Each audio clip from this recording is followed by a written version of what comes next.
सहनाववतु सहनौ भुनक्तु सह वीर्यं करवावहै तेजस्विनावधीतमस्तु मा विद्विषावहै। ओम शांति शांति शांति। वेदों का स्वाध्याय हम सबके लिए उत्साहवर्धक है।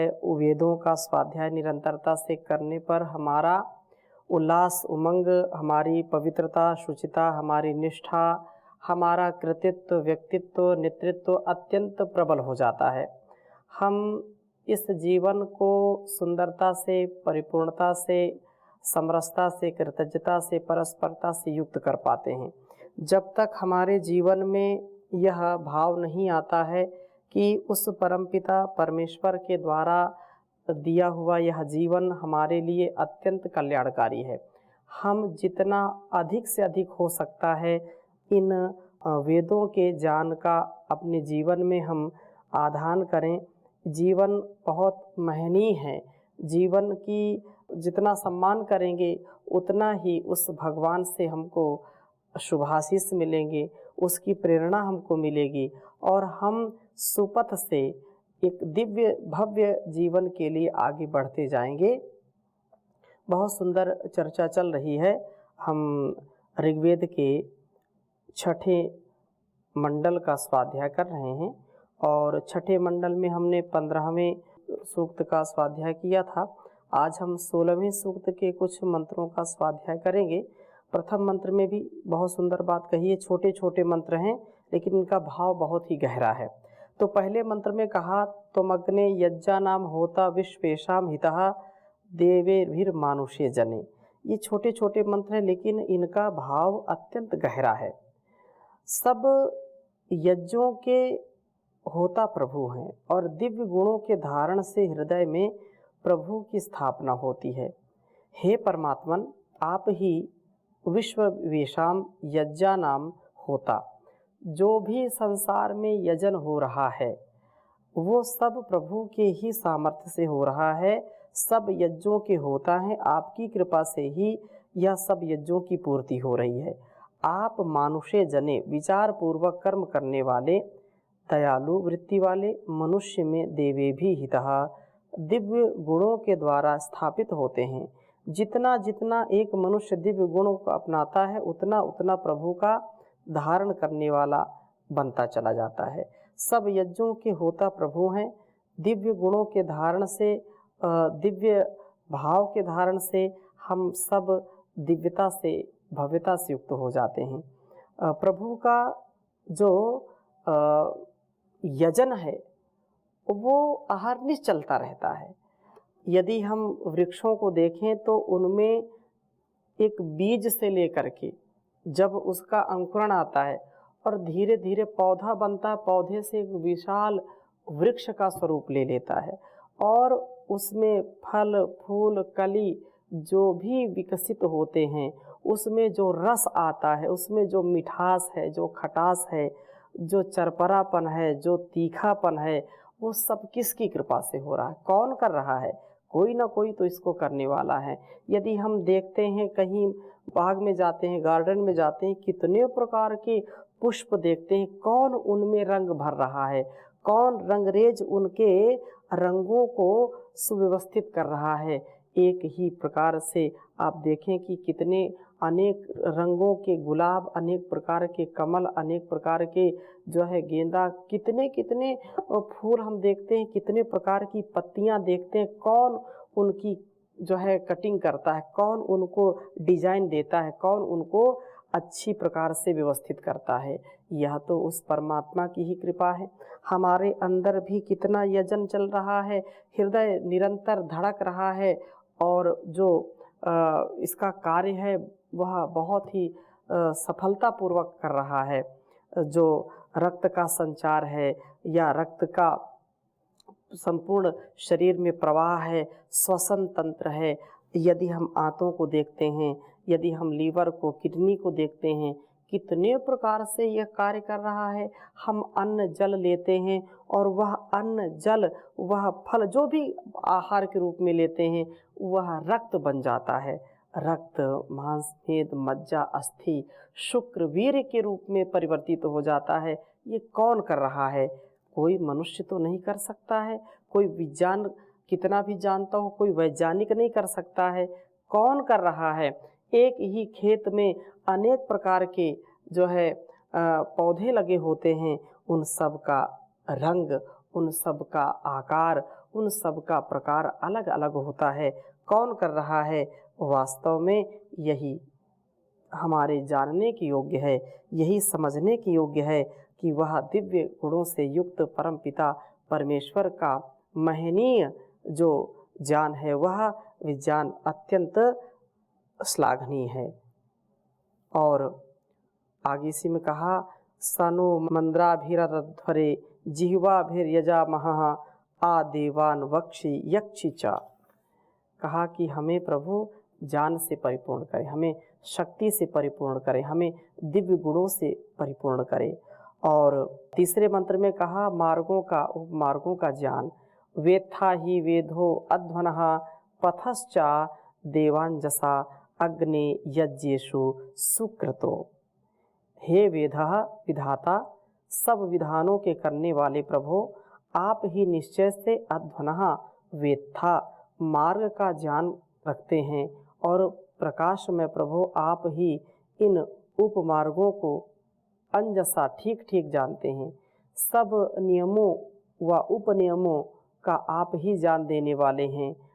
अहिंसा, सत्य, अस्तेय, ब्रह्मचर्य, अपरिग्रह, ये जो 5 यम हैं और जीवन के अध्वा हैं तो शौच, संतोष, तप, स्वाध्याय, ईश्वर परिधान, ये 5 नियम हैं। यम नियमों का और हर प्रकार से जीवन को सुदृढ़ बनाने का आप उपदेश देते हैं। आप हमको अग्रणी रखते हैं, आप हमको सदा आगे बढ़ाने वाले हैं। हे प्रभु, आप हमको श्रेष्ठतम कर्मों में प्रवृत्त करने वाले हैं। और इसी प्रकार से कहा चौथे मंत्र में, ओम त्वामीडे अधाद्विता भर्तो वाजिभीषुनम ईजे यज्ञेषु यज्ञियम। कहा कि ज्ञान शक्ति का विस्तार करने के द्वारा अपना ठीक से पोषण करने वाला मैं वाजिभी इन इंद्रियश्वों से आनंदमय त्वाम ईडे आपका ही स्तवन करता हूँ, आपकी ही प्रार्थना उपासना करता हूँ। जो ज्ञान व शक्ति के भरण के लिए यत्नशील होता है, मैं यज्ञियम पूजनी आपको यज्ञेषु यज्ञों में श्रेष्ठतम कर्मों में ईजे उपासित करता हूँ। यज्ञेन यज्ञम यजंता देवा, प्रभु का उपासन यज्ञ या ज्ञान शक्ति की प्राप्ति तथा यज्ञों से हमको यह सब सामर्थ्य मिलता है। तो हम ऐसे जीवन को सुंदरता से जीने का प्रयत्न करें। और इस प्रकार से यहाँ आगे भी कहा है कि हम दिवोदास सुनवन भारद्वाज दासवान बने, वर्णीय बने, धनों को प्राप्त करने वाले बने। प्रभु कृपा से हमें उत्तम संग प्राप्त हो और सत्संगति से हम युक्त हों। तो यह छठा मंत्र बहुत सुंदर है, इसको मैं लिखता हूँ आपके समक्ष।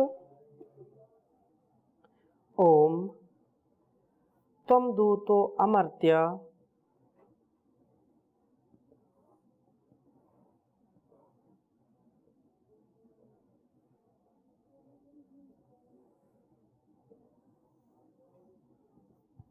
त्वं दूतो अमर्त्य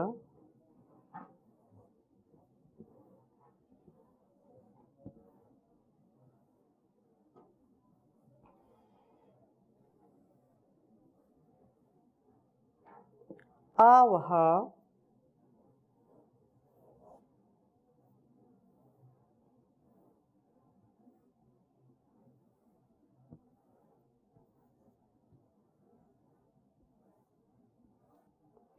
दैव्यम जन्म।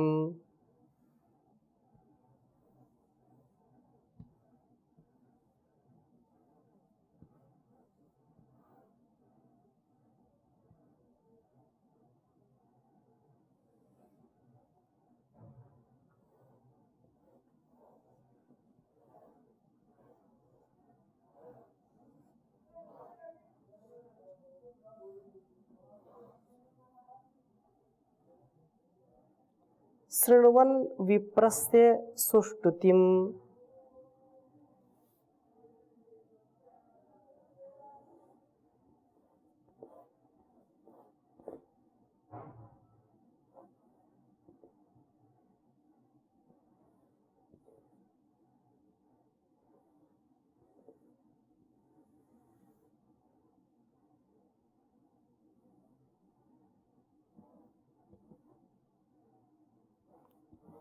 विप्रस्य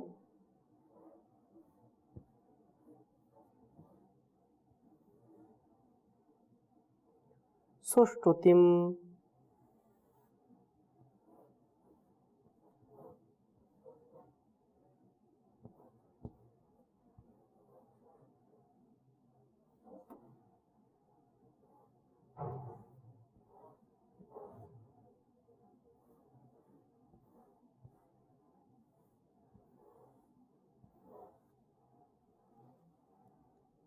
ऋग्वेद के छठे मंडल के 16वें सूक्त का यह छठा मंत्र है। ओम त्वं दूतो अमर्त्य आवह दैव्यं जनम शृण्वन् विप्रस्य सुष्टुतिम्। ओम त्वं दूतो अमर्त्य आवह दैव्यं जनम शृण्वन् विप्रस्य सुष्टुतिम्। बहुत सुंदर भाव है। प्रार्थना है यहाँ कि हे प्रभु, तुम आप अमर्त्यः अमरण धर्मा, अर्थात जो कभी मरता नहीं है, दूतः जो अजरा अमर होते हुए सदा से ज्ञान संदेश को प्राप्त कराने वाले हैं।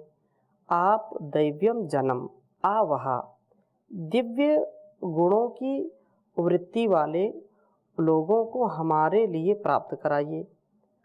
आपकी कृपा से सदा दैवी वृत्ति वाले लोगों से हमारा संपर्क हो, जो देवत्व के गुणों से युक्त हो, अर्थात जिनके अंदर देने का भाव हो, लेने का भाव नहीं।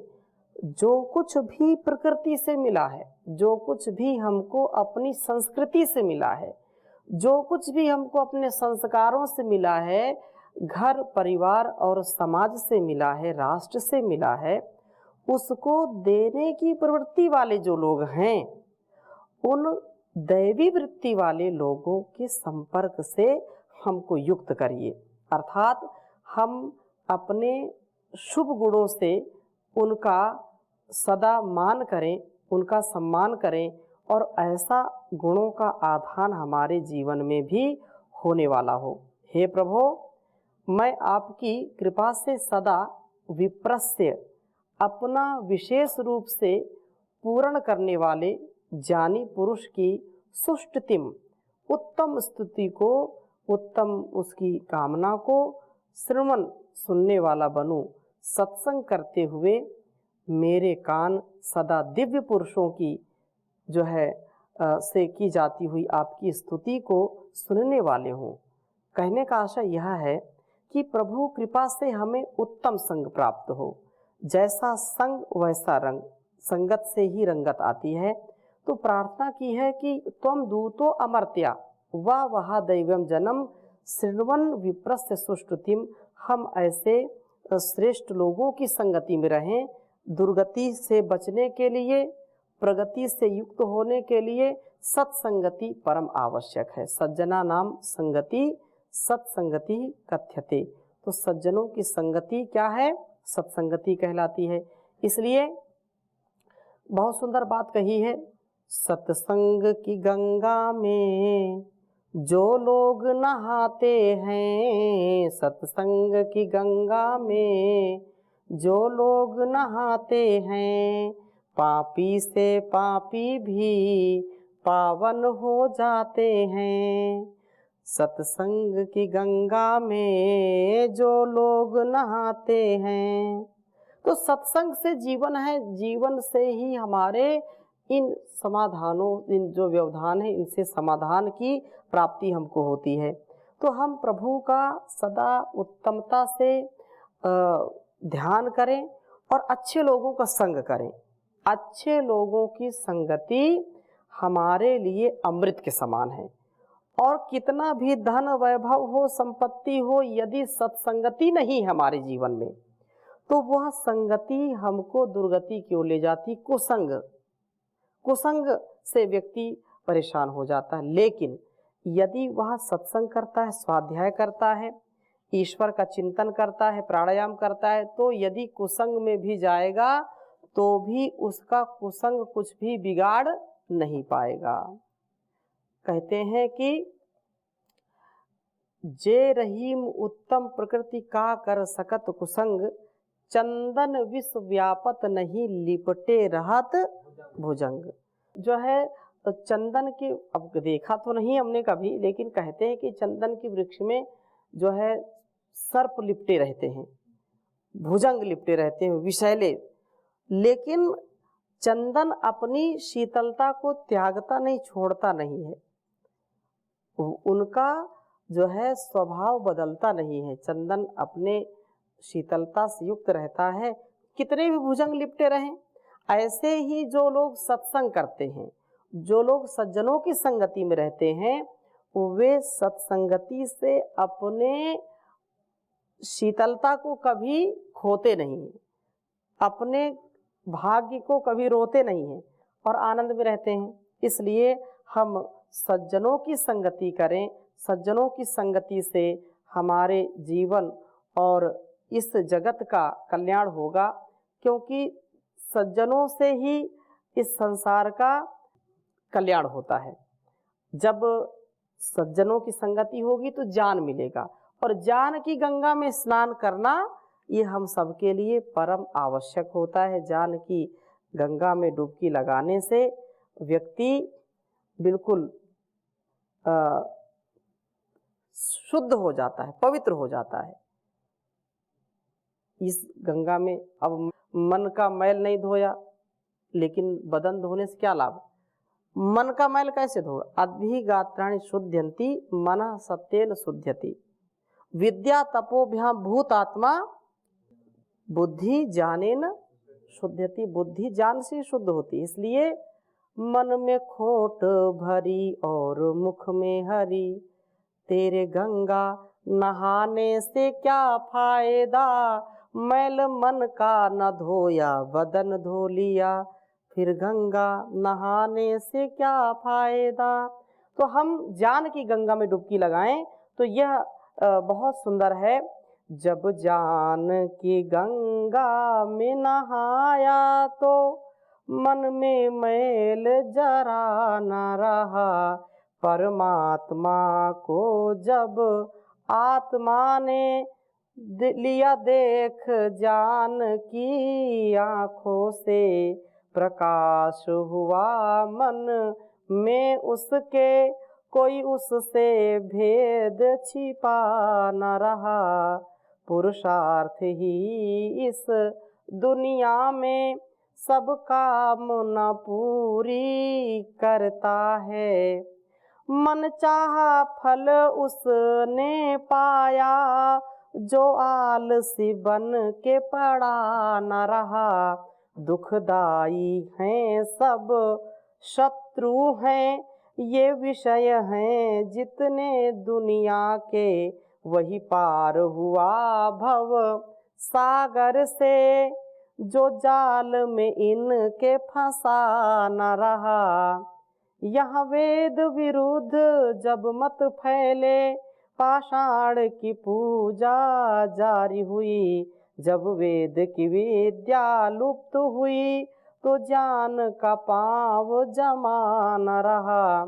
यहाँ बड़े बड़े महाराज हुए, बलवान हुए, धनवान हुए, पर मौत के पंजे से केवल संसार में कोई बचा न रहा।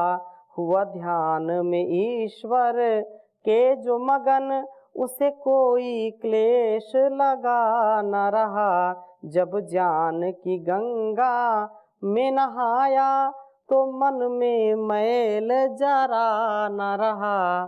तो सत्संग का जो ज्ञान है, सत्संग से व्यक्ति का जीवन समाधान की ओर जाता है। तो हम सत्संगति में रहें। दुर्गति से बचने का इससे उत्तम कोई उपाय नहीं, क्योंकि तीर्थ भूता ही साधवा। साधु लोग जो हैं, जो सज्जन लोग हैं, वो चलते फिरते तीर्थ होते हैं।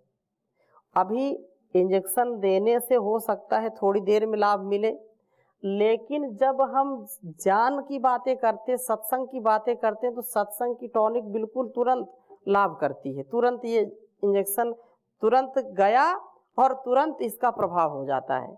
इसलिए सत्संग की महिमा बहुत निराली है। सत्संग की महिमा से व्यक्ति का जीवन सफल होता है, और जो इसमें नहीं लगता, जो जीवन से विपरीत जाता है, जीवन का जो तथ्य सत्य नहीं समझता है, वह कभी भी उन्नत नहीं बन पाता है। संसार के लोगों को हम देखें तो जहां जिसकी रुचि वही वैसा उसको मिल जाता है। चोर को चोर मिल जाएगा, साहूकार को साहूकार मिलेगी, ईमानदार को ईमानदार, सत्संग करने वाले को सत्संगी मिलता है, नशेड़ी को नशेड़ी मिलता है कि नहीं मिलता। तो ये जो प्रवृत्ति हमारी है जन्म जन्मांतरों की, वो वैसी होती है जैसे हमारे संस्कार जो जन्म जन्म से हैं। हम उन्हीं विषयों को पाना चाहते हैं, उन्हीं का जो है वो करना चाहते हैं। तो आगे हम सतत इस पर चर्चा करते रहेंगे। जीवन की जो घड़ियां हैं, जीवन का जो उत्साह है, उसमें हम कभी भी पीछे न रहें, सतत आगे बढ़ते रहें, तो हमारा दिव्य जीवन हो जाएगा। और बचपन से जिसने सत्संग किया है, बचपन से जिन्होंने अच्छे लोगों का संग किया है, वही आगे पूरे जीवन सत्संग में जाते हैं। नहीं तो किसी किसी को सत्संग में ही नींद आती है, और वो तो वक्ता बकता रहता है और श्रोता सोता रहता है। तो इस प्रकार से जो है, लेकिन जो वास्तव में सच्चा श्रोता होता है उसको रस आता है। जितना वो सुनता है उतना उसके अंदर के भाव इतने जागृत होता है कि वो आत्म विभोर हो जाता है। मन से तन से लगता है कि पूरा उसका जीवन चेंज हो जाता है उस समय, इतना उसको रुचि आती है। लेकिन जिसको रुचि नहीं है उसको लगता है जबरदस्ती बिठा दिया, मरते क्या ना करते, अब मजबूरी में बैठना पड़ रहा है। तो ये जो है, ये जबरदस्ती वाला काम नहीं है, ये पारस परत उधात सुहाई। सत्संग तो ऐसा है कि जो सत्संग करता है तो ऐसा लगता है ये पारस बटिया है। सत्संग क्या है? पारस बटिया है, जो है लोहे को भी छू जाए तो सोना बन जाता है। हाँ, सत्संगत मुद मंगल मूला, सोई फल सब साधन फूला। सठ सुध रही सत संगत पाई, पारस परत कुधात सुहाई। बड़े भाग्य मानुष तन पावा, सुर दुर्लभ सब ग्रंथ ही गावा। तो इसकी चर्चा हम और आगे करेंगे, आज यहीं पर विराम देते हैं। ओम शांति शांति शांति।